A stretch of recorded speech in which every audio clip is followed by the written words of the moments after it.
Bonjour tout le monde, aujourd'hui dernière vidéo de ma série sur l'ouverture de ma boutique Tissu Mercerie. On va se dresser un petit bilan personnel, c'est parti.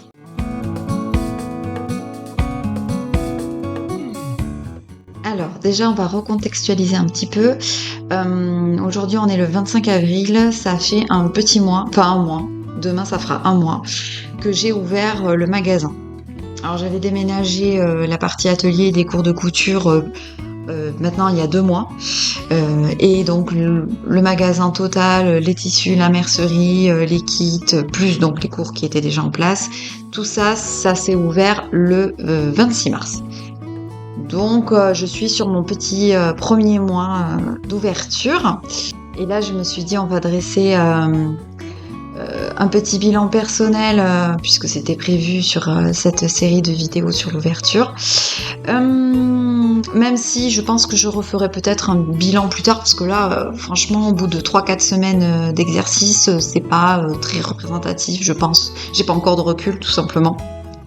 Mais déjà je peux dire certaines choses sur déjà au point où j'en suis, qu'est-ce que j'en retiens au niveau personnel. Je pense que déjà, on va pas se mentir, je vais casser le mythe tout de suite, mais ce que j'en retiens au niveau personnel, c'est que ça a été très très éprouvant. Notamment physiquement. J'avais anticipé, enfin je m'étais préparée au côté psychologique, le stress, la pression, les délais, enfin tout ça. Le déménagement, enfin on sait ce que c'est, hein, les déménagements c'est stressant. Un déménagement d'entreprise, il y a un petit level en plus. Je m'étais préparée à ce côté-là. Et en fait, je m'étais pas préparée au côté physique. Je n'ai pas un métier physique, je suis couturière, même si c'est un métier manuel et que comme tous les métiers manuels, il est pas très bon pour le corps avec les gestes répétitifs, etc., les postures répétitives, etc. Mais je n'avais pas du tout soupçonné l'impact physique qu'allait avoir cette ouverture sur moi. Je vous le fais très très synthétiquement. Je me suis bloqué le dos, je me suis déplacé le genou. Voilà, j'ai eu des problèmes pas graves, bien sûr, mais comme quoi mon corps accusait le coup. Évidemment, des problèmes de sommeil, d'appétit, etc. Mais parce que vous êtes pris dans un engrenage d'ouverture, de stress, vous devez gérer tout seul, même si vous êtes accompagné et aidé. Encore heureux, j'ai envie de dire. Mais en vrai, vous êtes seul à bord de votre petit bateau.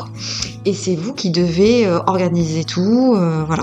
Et donc il y a eu des périodes compliquées, même si en soi je pense que j'ai eu une ouverture assez facile finalement. Enfin mon déménagement s'est bien passé. J'ai pas eu de soucis avec les prestataires qui sont venus faire les travaux. Vraiment dans l'ensemble ça s'est bien passé.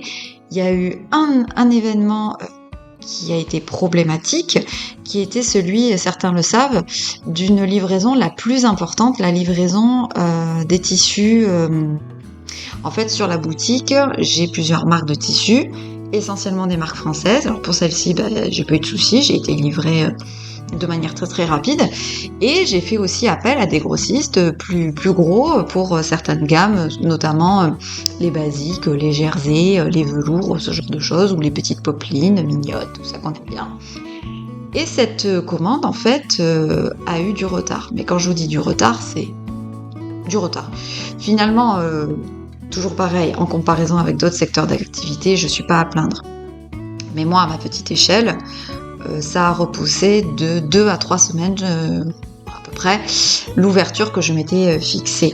Alors même si ça n'engageait que moi quelque part, puisque bon voilà, j'ai pas de salariés, et que mes cours fonctionnaient, donc voilà, ça n'engageait que moi et l'ouverture de mon magasin qui était retardée.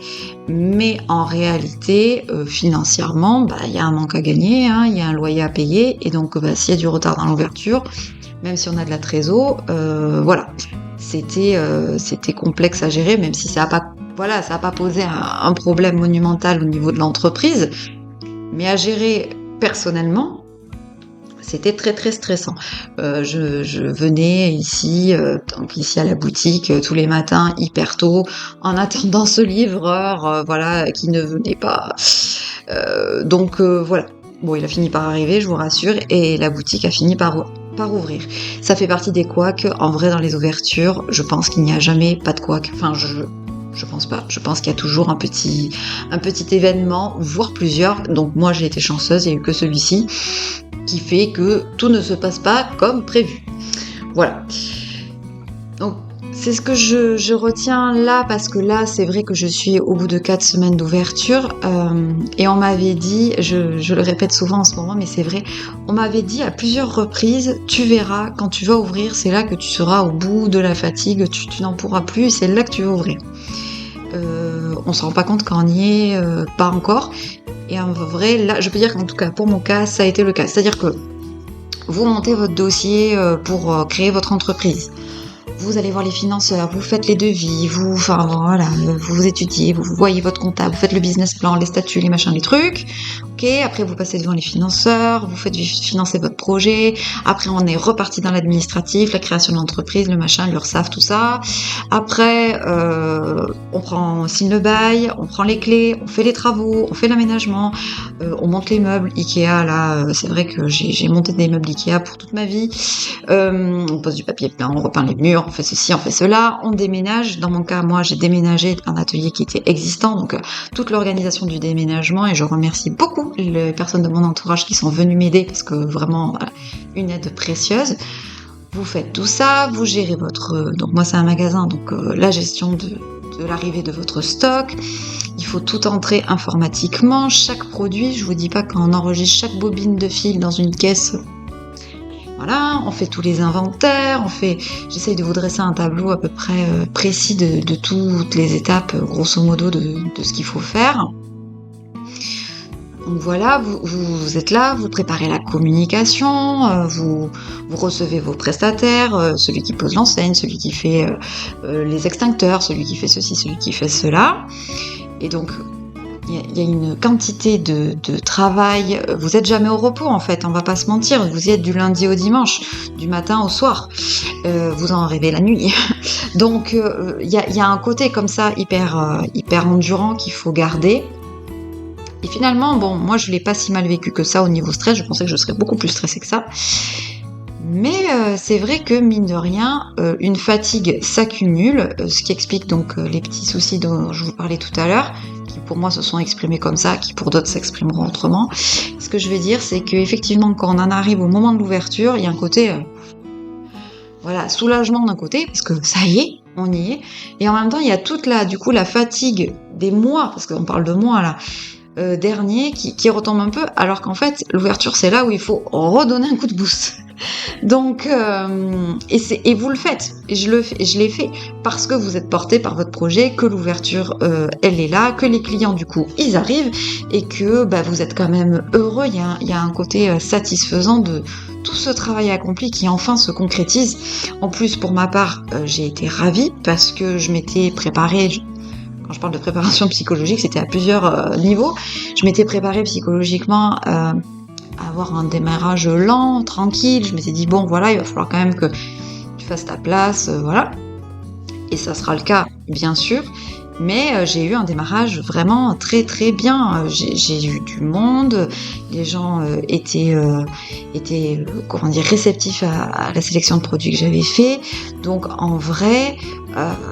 vraiment un démarrage très très très très positif, et je suis reconnaissante en fait envers qui, je sais pas, mais envers moi-même. Je ne sais pas si c'est possible, c'est pas comme ça que je le ressens, mais en tout cas il y a un côté comme ça où vous êtes content du travail accompli quand ça se passe bien, en tout cas ce qui est mon cas. J'ai de la chance parce que voilà, il y a tout ce travail que vous avez fourni qui enfin donne quelque chose. Voilà. Et même s'il y a une fatigue, en fait, finalement, au bout d'un moment, vous êtes pris aussi dans votre nouvelle routine. Moi, c'est mon cas aujourd'hui. C'est pour ça que j'ai pris le temps de faire cette vidéo aujourd'hui. C'est parce que là, ça y est, j'ai installé une nouvelle routine, des nouvelles habitudes par rapport à mon magasin, mes habitudes dans ce magasin, comment je commence mes journées, comment je les termine, comment je débute mes semaines, comment je les termine.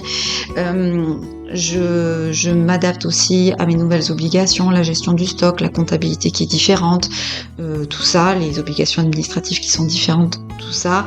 Donc même si je suis encore quand même beaucoup dans l'installation, encore aujourd'hui, notamment au niveau administratif, on va pas se mentir, au niveau administratif c'est assez énorme, mais Il y a une routine qui se fait. Les clients vous repèrent petit à petit. Vous avez de la visite, en tout cas pour moi. Et du coup, voilà, vous êtes pris dans un nouveau quotidien qui reste à découvrir. Donc, si je pouvais résumer, je dirais éprouvant et hyper satisfaisant. Et il y a un sentiment de liberté et d'indépendance qui est quand même très très puissant et qui, en tout cas moi, qui m'a porté. Même si, on va pas dire, le sens de cette vidéo, c'est de faire comprendre, et je pense que le message est passé, que c'est pas tout rose, hein. C'est pas facile, c'est pas, y a pas, enfin, pour ma part, après c'est dans ma personnalité aussi, j'ai pas eu ce côté, le rêve qui se réalise. Non, c'est une somme de travail vers un but qu'on veut atteindre parce qu'il nous plaît, parce qu'il a un sens pour nous. Et du coup, quand on y arrive, c'est un sentiment de satisfaction qui est très très profond. Et voilà, je pense que c'est des sentiments qu'on peut comprendre et connaître que quand on vit ce genre d'expérience-là. Et voilà, c'était ce que j'avais envie de relater aujourd'hui. Je pense que je ferai un autre point peut-être dans 6 mois. Au bout de 6 mois, ça peut être sympa, je pense, peut-être après l'été. Voilà, je sais pas encore. Mais en tout cas, voilà, refaire un point sur quand j'aurai un peu plus de recul, parce que là, ça y est, l'ouverture est faite. J'avais promis de faire cette vidéo, donc je la fais. Mais en vrai, j'ai pas beaucoup de recul. Donc on en reparlera, je pense, une prochaine fois. J'espère que cette vidéo vous a plu et je vous dis à bientôt. Ciao.